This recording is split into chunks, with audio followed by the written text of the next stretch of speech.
अभी कुछ दिन पहले वाली वीडियो मैंने आपको बताया था वो जॉन सीना कैसे शाहरुख खान की जो मूवी का गाना है उसको गा रहे हैं। तो शाहरुख खान ने इसके ऊपर अब रिएक्ट भी किया अपने ट्विटर अकाउंट पे। यहाँ पे आप देख सकते हो वो दोनों को थैंक यू बोल रहे हैं और साथ में जॉन सीना से ये भी कह रहे हैं कि अभी मेरा नया वाला गाना आ रहा है तो चाहता हूँ उस पर तुम भी डुएट बनाओ। डुएट मतलब कि दोनों साथ में मिल के कुछ गाए।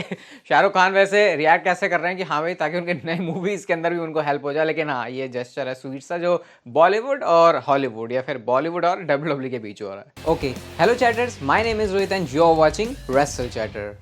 वेलकम है गाइस आपका वॉइस ऑफ रेसलिंग के एक और नए एपिसोड में। और सबसे पहले शुरुआत करते हैं डब्ल्यूडब्ल्यूई के करंटली सबसे बेस्ट कैरेक्टर ड्रू मैकिंटायर के बारे में। तो ड्रू मैकिंटायर को बहुत तगड़ा वाला पायरो मिला था अपने एलिमिनेशन चेंबर में विक्ट्री के बाद। तो उसी वीडियो को उन्होंने अपने ट्विटर अकाउंट पे पोस्ट किया और यहाँ पे वो लिखते हैं when you beat Cody you also get a portion of his pyro budget. यानी वो ये बोलना चाह रहे हैं क्योंकि उन्होंने कोडी रोड्स को हराया है और कोडी रोड्स जो है पायरोस के लिए जाने जाते हैं अपनी एंट्रेंस पे जितने धमाके डब्ल्यूडब्ल्यूई कर देती है। एलिमिनेशन चेंबर में भी डब्ल्यूडब्ल्यूई ने किया था। तो क्योंकि ड्रू मैकिंटायर को बहुत तगड़ा वाला मिला पायरो तो उसको बोल रहे हैं कि देखो ना सर मैं जीता हूं उसका पायरो है, लेकिन क्योंकि मैंने कोडी रोड्स को हराया है तो उसका भी ये पायरो मुझे मिल रहा है। ड्रू मैकिंटायर बस उनको रीजन चाहिए कि भाई कैसे भी करके अपना कोई एंगल में जोड़ लूं और इस बंदे को कैसे मैं रोस्ट कर दूं। वो काम ड्रू मैकिंटायर यहां पे कर रहे हैं और इस पर 50,000 से ज्यादा लाइक्स हैं। भाई ये जो लाइक्स का रेशियो है ना ट्विटर पे, ये इतना आसान नहीं होता छूना। जब कुछ बहुत तगड़ी चीज हो रही होती है तभी होता है। और ड्रू मैकिंटायर तो अपनी हर एक दूसरी पोस्ट में ऐसा कमाल कर जा रहे हैं क्योंकि उनका जो ह्यूमर आ रहा है पोस्ट में वो फैंस को काफी पसंद आ रहा है। और ऐसा लग रहा है कि शायद रेसलमेनिया की जो नाइट है उनके लिए कुछ अच्छा एंड ही लेके आने वाली है।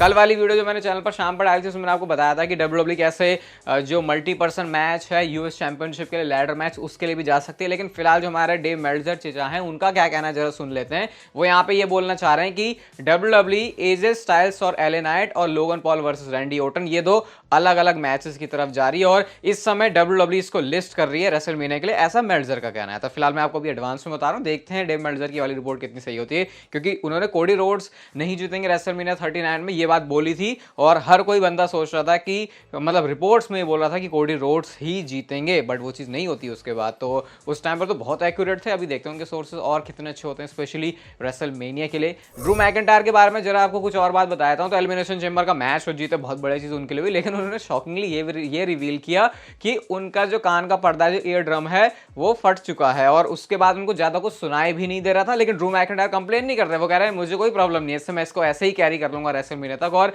ये जो मेरे साथ हुआ ये उस चीज का प्रूफ है कि मैंने अपना कितना 100% जो एफर्ट है वो एलिमिनेशन चेंबर मैच में डाला है। और वो कह रहे हैं भाई इसकी स्टोरी जाए अलग उसकी स्टोरी जाए अलग, मेरी स्टोरी है कि मैं ड्रू मैकिंटायर रेसलमेनिया में वो अचीव करूंगा 36 में जो मेरे को नहीं मिला था, वो है क्राउड के सामने अपना मूवमेंट। तो ऐसा लग रहा है भाई ड्रू मैकिंटायर ने जैसा मोमेंटम बना लिया अपने लिए, अब शायद ही उनको कोई रोकेगा क्योंकि उनके पास वर्ल्ड हेवीवेट चैंपियनशिप आने वाली है। विंस मैकमैन के बारे में आपको अच्छे से मैंने बताया ये सब कुछ चैनल पे, जो उनके ऊपर एलिगेशन लगे चीजों को बार बार रिपीट करने का फायदा नहीं है। और इससे कुछ दिन पहले सेथ रॉलिंस ने इसके ऊपर रिएक्ट किया था, अभी बेकी लिंच ने भी रिएक्ट किया है इसके ऊपर। और बेकी लिंच का रिएक्शन जानना इसलिए भी जरूरी है क्योंकि वो वुमेन्स डिवीजन से बिलोंग करती हैं। तो यहाँ पे उन्होंने बोला कि शुरू में मेरे को डब्ल्यूडब्ल्यूई में थोड़ी सी प्रॉब्लम हुई थी लेकिन वो ये वाली प्रॉब्लम नहीं है जो विंस वाली प्रॉब्लम है। उन्होंने बोला कि थोड़ा सा अपने आप को लाने के लिए, लेकिन मेरे लिए डब्ल्यूडब्ल्यूई के जो माहौल है एनवायरनमेंट है वो हमेशा से ही अच्छा रहा है, मेरे को ये फैमिली की तरह फील होती है। बट उन्होंने ये जरूर बोला कि ये जो सारी चीजें हो रही हैं ये बहुत ज्यादा हॉरिबल हैं। तो कोई भी सपोर्ट नहीं कर रहा है इस समय विंस मैकमैन का।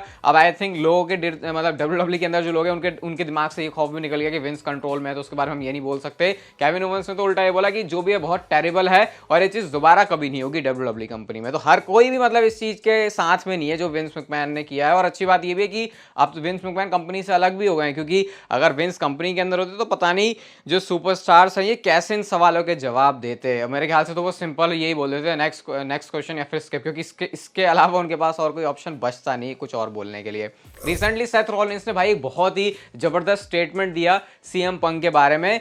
रेसल रेडियो ऑस्ट्रेलिया के साथ उनका इंटरव्यू चल रहा था और आज से कुछ टाइम पहले मैंने आपको बताया था कि डीन एम्ब्रोस जॉन मॉक्सली ने, मतलब एक साल पहले बताया था, पता नहीं मुझे भी याद नहीं, बहुत पहले बताया था कि डीन एम्ब्रोस जॉन मॉक्सली ने सीएम पंक को बोला था कि भाई वो बहुत ज्यादा फ्रेजाइल है, उसकी फ्रेजाइल बॉडी है, उसका माइंड वैसा है, वो अपने बेस्ट जैसा सीएम पंक था वैसा वो कभी भी नहीं है। तो सेथ रॉलिंस ने भी एग्जैक्ट यही बात बोली। वो बोलते हैं what's that line, fragile mind, fragile body, fragile ego. I think somebody that I know said something like that about him and it rings true, यानी वो इस चीज में पूरे पूरे अपने भाई, अपने shield brother dean Ambrose John Moxley के साथ है कि भाई मेरे भाई ने तो पहले ही ये बोल दिया था, और वो चीज अब ऐसा समझ में आ रहा है कि बिल्कुल सही बोली गई थी। सीएम पंक के बारे में ये बात बहुत ज्यादा बोली जा रही है कि जब भी ये बंदा रिंग में आता है, मतलब एकदम से उसको इंजरी हो जाती है।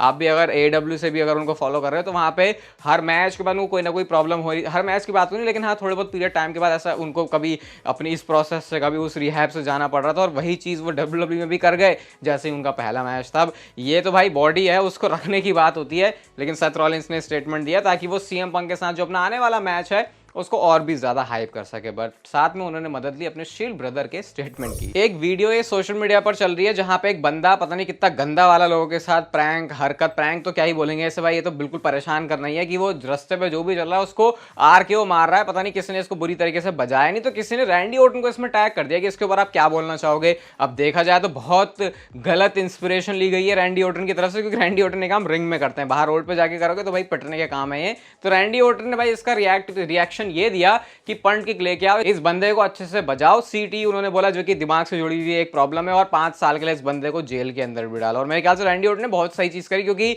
अगर ये कोई चीज देख ले फिर वो सोचे कि यार अरे रैंडी ऑर्टन ऐसा करता है तो फिर हम भी ऐसा करते हैं, और रैंडी ऑर्टन ने इसको अभी शट कर दिया, क्योंकि अगर ऐसा रिएक्शन रैंडी ऑर्टन की तरफ से नहीं आता तो फिर ऐसा लगता है कि यार रैंडी ऑर्टन का जो RKO है वो गलत तरीके से प्रमोट हो रहा है। तो एक सेंसिबल रैंडी ऑर्टन यहाँ पे नजर आया, और मैं आपसे बोल नहीं रहा था भाई, रैंडी ऑर्टन ये जो आया है रिकवरी करके अपनी जो पूरी बैक फिक्स करा के बहुत ज्यादा सीधा सुधरा हुआ और साफ रैंडी ऑर्टन हो चुका है। उसका एग्जांपल एक और है, ये रेसलमेनिया के अंदर आपको पता है 4 मैचेस अभी तक WWE ने ऑफिशियल कर दिए हैं, उसमें से एक मैच रिया रिप्ली और बेकी लिंच का है। अब रिया रिप्ली ने एलिमिनेशन चेंबर को मेन इवेंट किया, तो क्या वो रेसलमेनिया को भी मेन इवेंट करने वाली हैं? तो रिया रिप्ली का कहना था इसके ऊपर यह है कि वो बेकी लिंच के साथ जो उनका मैच होगा रेसलमेनिया में विमेंस वर्ल्ड चैंपियनशिप के लिए, उसमें वो नाइट 1 को मेन इवेंट करना चाहती हैं। और ट्रिपल एच के लिए ये मुझे लगता है सबसे बड़ी सिरदर्दी होने वाली है, क्योंकि एक मैच रोमन रेंस और कोडी रोड्स, वो तुमको पता है वो नाइट 2 में होगा, ऐसा मतलब क्लियर ही है भाई, वो मेन इवेंट होगा।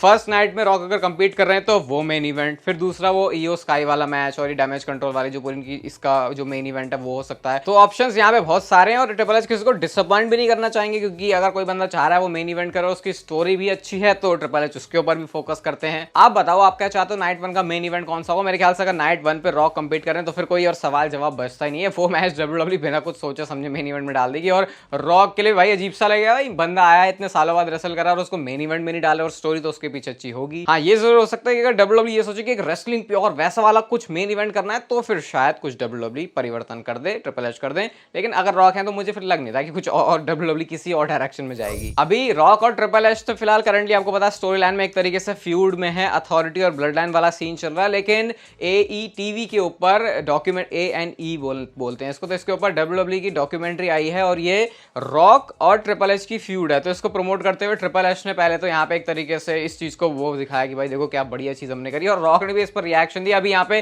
कोई भी बंदा अपने कैरेक्टर में नहीं, उन्होंने boundless respect to my brother Triple H करके लिखा हुआ है, जहां पर एक तरफ ट्रिपल एच से ही बिल्कुल उलझ रहे थे, उनके सामने वो बिल्कुल गाली गलौज कर रहे थे। यहाँ पे फिलहाल सीन को चला गया, मैं सोचा था इसमें अगर अपने कैरेक्टर में रह के भी कुछ करते, लेकिन क्योंकि WWE ने डॉक्यूमेंट्री के पूरे पर्पज से किया तो वहां पर वो कोई भी जो रियल स्टोरी लाइन में अभी हीट चल रही है उसको नहीं लेके आना चाहते थे। डॉक्यूमेंट्री बड़ी मस्त है भाई, रॉक और ट्रिपल एच की राइवलरी अगर आपने देखी है पुराने टाइम से तो फिर आपको पता होगा इन चीज़ों के बारे में, तो बस उसी को लेके ये चीज़ें थी और दोनों इसको प्रमोट करें फिलहाल भाईचारे के साथ। लेकिन जब आएंगे एक दूसरे के आमने सामने स्टोरी लाइन में तो फिर वहां पे जो भाईचारा है वो कहीं से भी नहीं दिखने वाला।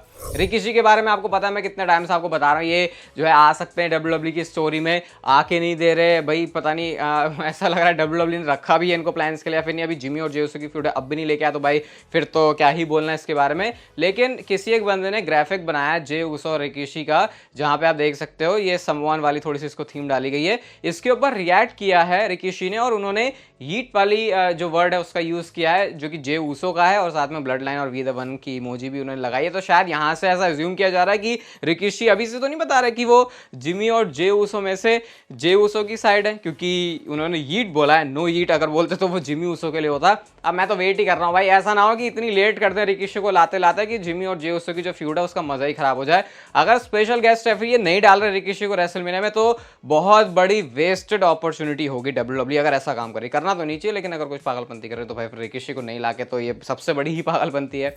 आज की next and final story Roman Reigns and rock के बारे में तो मैंने आपको एलिमिनेशन चेंबर से पहले ही बता दिया था कि जो अब वाली स्मैकडाउन है, यानी कि जो इस हफ्ते स्मैकडाउन होने वाली है, वहां पर Roman Reigns and the rock आने वाले हैं। और इस सेगमेंट के लिए एक पॉसिबल स्पॉइलर है, आई थिंक ये चीज तो स्मैकडाउन में हो ही जाएगी। और जैसे हमने ग्रेसन वॉल इफेक्ट में देखा था, कोडी और सेथ ने एक तरीके से बोला कि वो ब्लड लाइन के अगेंस्ट एक साथ वॉर में निकल रहे हैं। अब डब्ल्यूडब्ल्यूई का अगला शो सीधा रेसलमेनिया है। जब तक अगली स्मैकडाउन आ गई तो ऑलमोस्ट आप कह सकते हो 30-35 दिन और बचेंगे रेसलमेनिया के लिए। तो शायद उस स्मैकडाउन के शो से ऑफिशियली डब्ल्यूडब्ल्यूई रेसलमेनिया के इस मैच को अनाउंस कर देगी। और जो चैलेंज आया है कोडी रोड्स और सेथ रॉलिंस की तरफ से, उसको Roman Reigns and the Rock accept कर लेंगे। और ये एक चीज इसलिए भी होने की पूरी पॉसिबिलिटी क्योंकि उसके बाद जैसे मैंने बोला भाई 4-5 और स्मैकडाउन के एपिसोड बचेंगे रेसलमेनिया के लिए। उसमें भी ऐसा तो है नहीं कि सारे स्मैकडाउन के शो में रॉक आने वाले हैं, तो डब्ल्यूडब्ल्यूई को बिल्ड बनाने के लिए थोड़ा सा एडवांस में मैच अनाउंस करना पड़ता है, ताकि रॉक अगर आ रहे हैं तो वो 1 महीने पहले अनाउंस हो गए तो डब्ल्यूडब्ल्यूई को टिकट्स में भी फायदा होगा, जो और टिकट्स बिकनी बाकी है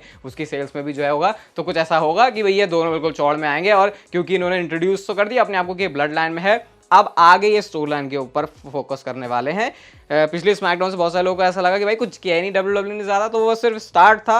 अब यहाँ से जो एक्चुअल स्टोरी लाइन है उसके लिए पुश करने वाले हैं the rock and Roman Reigns in the blood line. आज की अगर आपको ये वीडियो अच्छी लगी तो उसे like share subscribe notification bell को ऑन कर देना। और तब तक आप जिंदगी के मजे लो, वरना पता है ना जिंदगी आपसे मुझे ले लेगी।